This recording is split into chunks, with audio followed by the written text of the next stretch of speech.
Okay, so by now you have done the types of digital products and also your ideal customer and narrowing that niche. Now we're going to validate the product. One of the most important things.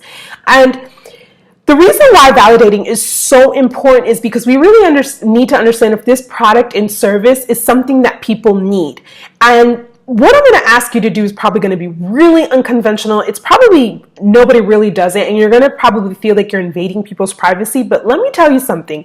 This is how real market research is done in validating a product or service, is being able to be out there, like in front of, like understanding and experiencing what your customers want or need.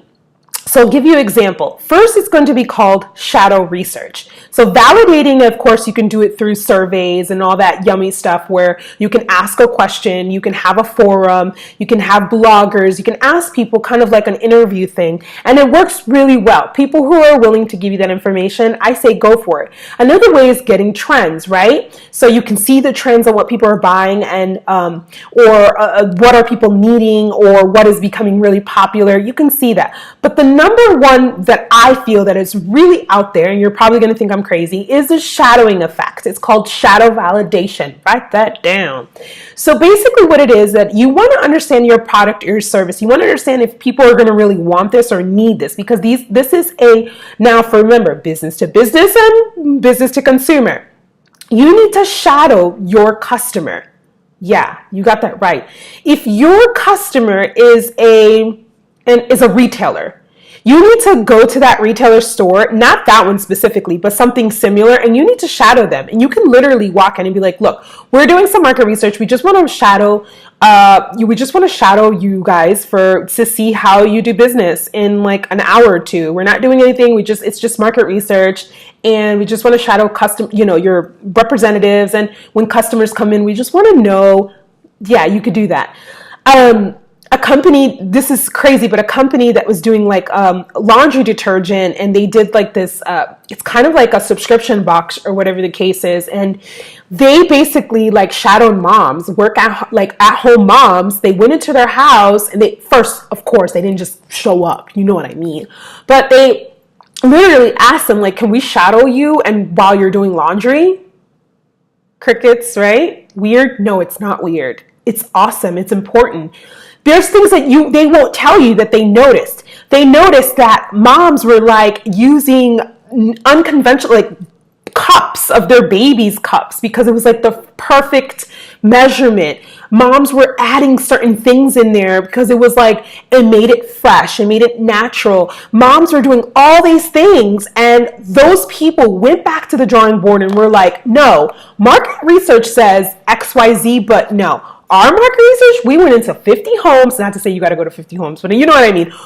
And this is exactly what they do. And it could have been a little thing like from a cup. It could have been something as small as the label, making it larger so they can read. It could be a reminder. It can be an app. All I'm saying is that you probably haven't heard this before. You probably think I'm crazy, but let me tell you, this freaking works. And even in our business, we've noticed, like, we've gone into our friends or family's houses or people, and we're like, so what tea do you drink? And we're going in their cupboard, like, would you like a cup of tea? And we're seeing everything and how they make their tea and just their mannerisms. We're like, oh, okay. People, they're fans of tea bags, but it's not as strong. They got to put like 5 bags in there. It's all about shadowing, and this type is something that I want you to validate your product or your service. Sounds crazy, and on Thursdays you can, sorry, I'm a little uncomfortable. On Thursdays you can actually ask me some questions based on your product or your service, and I can help you try to figure out which shadowing works, but you got to get out there. You can even, if you don't personally want to do it because you don't have time, there's lots of interns out there that can do it. Another shadowing that people have done, and look at Uber and Lyft. Actually, Uber did it. So let me move back. Lyft didn't do it. Uber did it. And what they did was they had college students, and they just paid them like $20 to go on one side of the city to another in a regular taxi. They asked taxi drivers all these questions like, how much do you get paid, and do you like it, and how are your hours, and all this. They got all the information from shadowing, speaking to people. not just online. See, this is the thing about Beauty in the Brains. We're going old school here. We're not just talking about techniques and ideas that everybody else is doing. We want to talk about ideas that people who are doing these techniques are super successful. But not only that, you're getting true and real research. When you're chatting with someone, you're not realizing the little things that they can't remember to tell you, but you're like, why did she just do that? Why did she just hang her clothes like that? Why did she just go online and buy that? Why does she have this app open? Again, these are all things. Pinterest did it at one point when they first came out, and they realized that moms or people and brides, I think it started off with like brides or something, that they were like cutting and pasting and like literally cutting and pasting things and having boards and stuff. And it was like, what? We can do this online. So my whole point is that validating your product and service is all about getting that research that's really going to give you the competitive advantage. Write that down. The competitive advantage that's going to make you different, and why your business side is going to want to do business with you, and why your consumer side is going to do business with you. Listen to me. The internet is going to be booming, even more than tomorrow, more than yesterday, whatever the case is. And soon people are going to have to pay to be on the internet.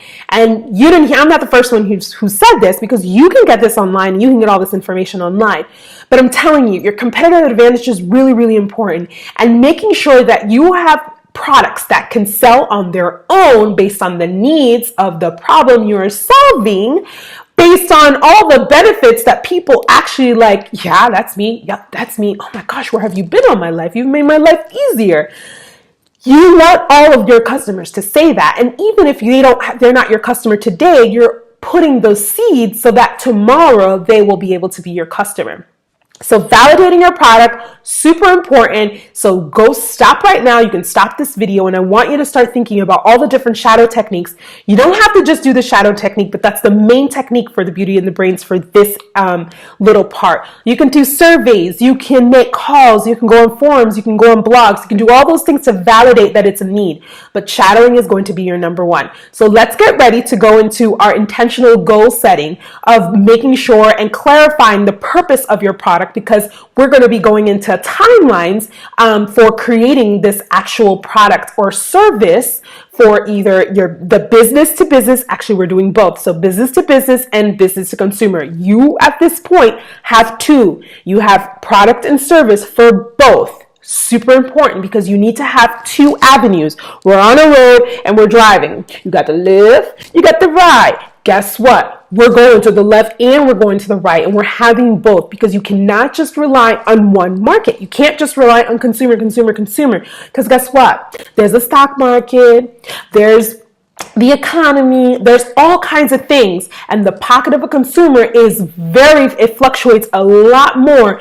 than a company that might have a backing. Not to say that they're both perfect, but they balance each other out, and that's what your business needs to be about, that balance. So let's get ready to go to the next video, but stop, do your little homework, and then we'll go. Okay, so you did your research, or you're going to do it before you have watched this. Super important. So now we're going to move on to something very important and this is all a part of the product and service planning, is the intentional goal setting. Now we're going to start having our goals and clarifying our purpose. In your PDF, you should see where it says goals, and you're going to see where it says purpose. For every goal, there should be a purpose. Again, for every goal, there should be a purpose. And the reason why is because now we need to be able to set goals on how we're going to create this timeline. So intentional goal setting is how we're going to bring this out to the market, but we need to make sure that they understand the purpose, and every purpose has a timeline. Okay, so every product that you have has a timeline. Everything that you do has a timeline. So the beginning is the first time they buy something from you, the second time they buy something from you, the third time they buy something from you. What is the funnel that you want them to go through? Okay, so let's start with service for both ends. A service is something that you can either do it one time or you can do it repetitive. And that's why passive income, which we're going to talk about that in another module, is all about reoccurring, right? So if you want them to continue business with you, what are the different goals that you want to set for your customers so that they can keep coming back, either in a reoccurring? If it's a product, what are the different goals that you want to do for them to come back? I'm going to give you a tons of examples right now that my mind is bursting, because this is super important with keeping the conversation. When you're setting goals, you're remembering what the purpose is. This is why blogging is important. And next month, we're going to be talking a lot about that. But it's really important to have your content really strong. It's really important to have your product descriptions or your service descriptions really strong. It's really important for you to have testimonials. It's really important for you to have facts of whatever to back it up, because what happens is you need to connect with how your customers connecting, or how the business that you're selling to is what they're going through right now. So for businesses, they run like you, right? They have first quarter, second quarter, and on and on. They have budgets as well. They are just like you. But how are they going to put you in their budget? How are you constantly going to be keeping that relationship with them? Is it going to be physical? Are you going to be writing something? Are you going to be emailing? Are you going to be calling? Are you going to be providing them samples along the way? I had a client at one point who was phenomenal when it came to goal setting and purpose, and clarifying that purpose with the goal, and on the timelines as well, because everything has a timeline from the beginning to the end. And when someone purchases something, the relationship just started. It just started. It's not even, you don't want it ever to be over. But remember, and you want to write this down, keeping a customer is harder than actually obtaining a new one. So it's important that you understand that creating the relationship with them is important. So basically what she did was she set goals based on not harassing them always, but she did what's called a mixed communication for goal setting and her purpose. The first one will start off with something like a call, which a lot of people don't do. When's the last time did you call your customer? Well, most people don't, because guess what? They just don't. But this is something that we want to implement, is having that more of that approach with people, that we're losing it. You can go online right now and you can get a chat and you don't even need to talk to somebody on the phone. Crazy. But no matter what level you are, there's lots of businesses that make sure that they keep that approach with their customers. So she started with a call in the beginning of her relationship building. She got the customer from a business standpoint of view, and then she said, you know what, I'm going to follow up with the email. And not just that regular, I hope you enjoyed it, blah, blah, blah. No, more like, here's some tips, here's some things, let me help you out. I'm here as support, and I'm a part of your family now. Now she made them feel like a family, which you should do with your customer, either from a business side or from a customer side. After that, she had her timeline. It was 2 months later. She wrote a handwritten letter to all her business clients, her customers. Remember, she had business to business and business to consumer. Handwritten letter, not just a card, a letter. Super, super cool. A couple weeks later, she sent some samples. Nobody asked her to send them. She wasn't bombarding it, because now her timeline was engaging them and knowing exactly what's happening. Take your calendar that I gave you for the year. Look at the calendar and look at all the different events and things that happened, and the emotions or things that people would.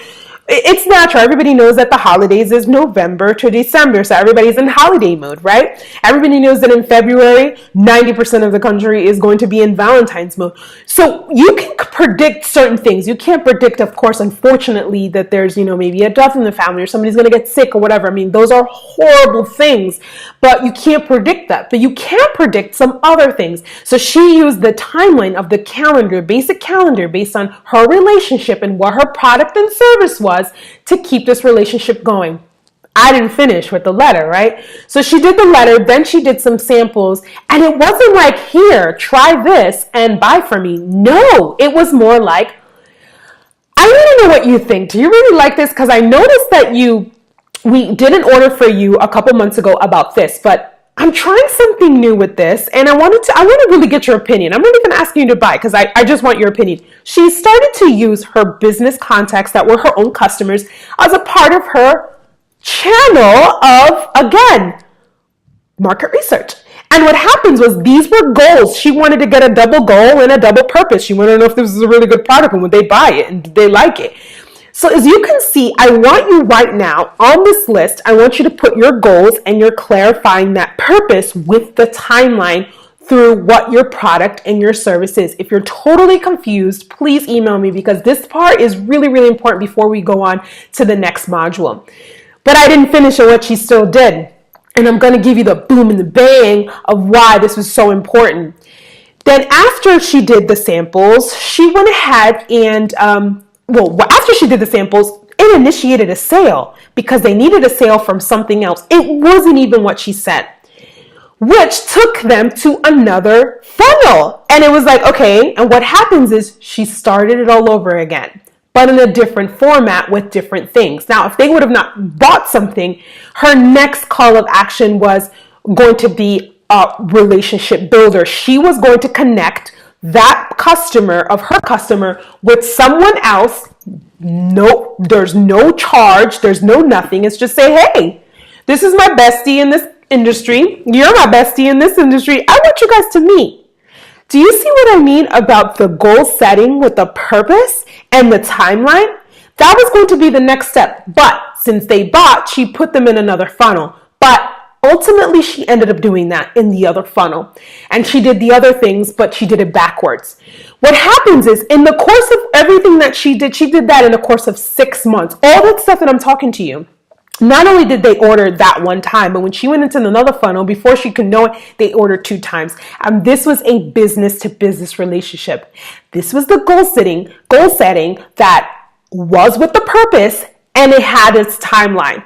Because now what's going to happen is now you need to know when these services and when these products, what's the funnel? What's the process of it?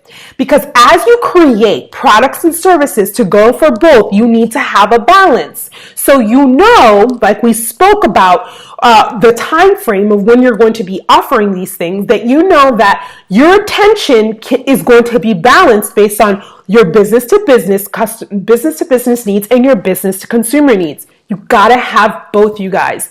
Let's stop right now. I really want you to work on your timeline. Super important, and it might take a while. So have any questions, go ahead and email us. We're going to go into module 2, so I'll see you there.